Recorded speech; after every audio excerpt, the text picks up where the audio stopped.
Silchar news 24 এ আপনাদেরকে স্বাগতম জানাই। আজ হলো 22 সেপ্টেম্বর সোমবার। আজকের কয়েকটি বিশেষ গুরুত্বপূর্ণ খবর নিয়ে আসলাম। আজকের প্রথম খবরটি হলো দেশবাসীদের জন্য এসেছে একটি ভালো খবর। আজ হলো 22 সেপ্টেম্বর সোমবার। আজ থেকে দেশেতে কেন্দ্রীয় সরকার থেকে জিএসটি 2.0 লাগু করা হবে, যার ফলে দেশের জনসাধারণের বিভিন্ন প্রয়োজনীয় বস্তুর দাম সহ বিভিন্ন সামগ্রীর দাম অনেকটাই কমে যাবে। অর্থাৎ 99% সামগ্রী মাত্র 5% জিএসটির অধীনে নিয়ে আসা হবে বলে দেশবাসীকে সম্বোধন জানিয়েছেন প্রধানমন্ত্রী নরেন্দ্র মোদী। এদিকে আজ সোমবার নিয়মিতভাবে স্কুল, কলেজ এবং সরকারি কার্যালয় খোলা রাখার আহ্বান জানিয়েছেন রাজ্যের মুখ্যমন্ত্রী ডক্টর হিমন্ত বিশ্ব শর্মা।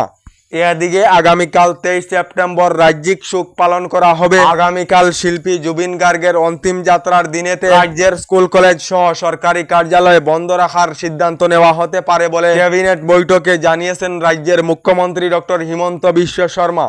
এদিকে রাজ্যের চা শ্রমিক সকলদের জন্য এসেছে একটি ভালো খবর। রাজ্য সরকারের ক্যাবিনেট বৈঠকে মুখ্যমন্ত্রী ডক্টর হিমন্ত বিশ্ব শর্মা চা শ্রমিকদের জন্য 20% বোনাস ঘোষণা করেছেন বলে খবর এসেছে।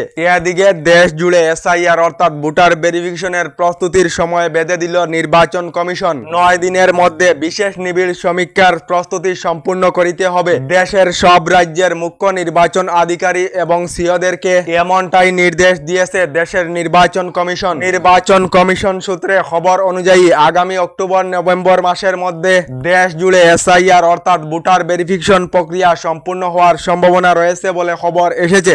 এদিকে কাছাড় জেলার নবম ও দশম শ্রেণীর ষান্মাসিক পরীক্ষা স্থগিত। কাছাড় জেলার বিদ্যালয় পরিদর্শকের নির্দেশ অনুযায়ী আজ সোমবার নবম ও দশম শ্রেণীর ষান্মাসিক পরীক্ষা স্থগিত রাখার নির্দেশ দেওয়া হয়েছে। অপরিহার্যের পরিস্থিতির কারণে এই সিদ্ধান্ত গৃহীত হয়েছে বলে খবর এসেছে। এদিকে এপিএসসি পরীক্ষা নিয়ে রাজ্যের মুখ্যমন্ত্রী ডক্টর হিমন্ত বিশ্ব শর্মার বড় ঘোষণা। মুখ্যমন্ত্রী জানিয়েছেন এবারের এপিএসসি পরীক্ষার প্রশ্নগুলি 80% অসমীয়াতে আসবে বলে ঘোষণা মুখ্যমন্ত্রী ডক্টর হিমন্ত বিশ্ব শর্মার। এদিকে দেশের ছাত্রছাত্রীদের জন্য পতঞ্জলি কোম্পানির তরফ থেকে একটি স্কিম আরম্ভ করা হয়েছে। এই স্কিমের মাধ্যমে ছাত্রছাত্রীদেরকে 11,000 টাকা থেকে 51,000 টাকা পর্যন্ত পুরস্কার দেওয়া হবে। সিবিএসই অথবা রাজ্য বোর্ডের অধিক নম্বর প্রাপ্ত ছাত্রছাত্রীদেরকে প্রধানমন্ত্রী প্রতিভা স্কিমের মাধ্যমে পুরস্কার দেওয়া হবে বলে পতঞ্জলি কোম্পানির তরফ থেকে জানানো হয়েছে। এদিকে এশিয়া কাপে আবার পাকিস্তানকে হারালো ভারত। 7 দিনের মধ্যে ভারত পাকিস্তানকে দুবার করে হারালো। পাকিস্তান ভারতকে 172 রানের টার্গেট দিয়েছিল, তবুও 7 বল বাকি থাকাকালীন 6 উইকেটে ম্যাচ জিতে নিল ভারত। সপ্তাহের মধ্যে দুবার ভারতের কাছে হারলো পাকিস্তান। এদিকে রাজ্যের লাখ লাখ মহিলাদের জন্য এসেছে একটি ভালো খবর। হাতে মাত্র 4 দিন রয়েছে। আগামী 25 সেপ্টেম্বরেতে অরুণোদয় 3.0 প্রকল্পের শুভারম্ভনী করা হবে।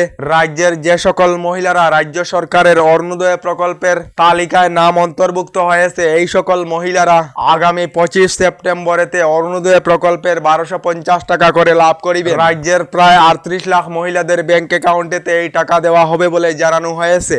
এদিকে কেন্দ্রীয় সরকার থেকে দেশবাসীদের জন্য একটি ভালো খবর ঘোষণা করা হয়েছে। এবার থেকে সিভিল স্কোর না থাকা যে কোনো লোকেরা যে কোনো ব্যাংক লোনের জন্য আবেদন করিতে পারিবেন। এবার থেকে ব্যাংক লোন নেওয়ার জন্য সিভিল স্কোর বাধ্যতামূলক নয় বলে জানিয়েছেন কেন্দ্রীয় অর্থমন্ত্রী নির্মলা সীতারমণ।